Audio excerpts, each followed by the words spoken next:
今天继续来做一个过年饭桌必备菜，有颜有料的脆皮虾。买回来的新鲜大虾，先把它的虾头给去掉，这样轻轻一拽，把虾线也同样拽出来了。从虾的腿部开始慢慢剥，把它的虾壳给全部去掉，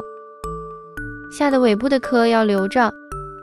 再用刀从虾的背部给它划开，要小心一点，不要把它全部割断了。展开之后，用刀的背部给它轻轻敲2下。碗内放入适量的葱花和姜片，再放少量的盐，一丢丢白胡椒粉，再来点料酒去腥，搅拌均匀之后腌制15分钟。碗内打入1颗鸡蛋，打散，再从一个干的盘子内倒入适量的面包糠，先把虾放入玉米淀粉里边，给它沾上1圈淀粉，再放入鸡蛋液里边，沾上1层鸡蛋液，最后再把它放在面包糠里边，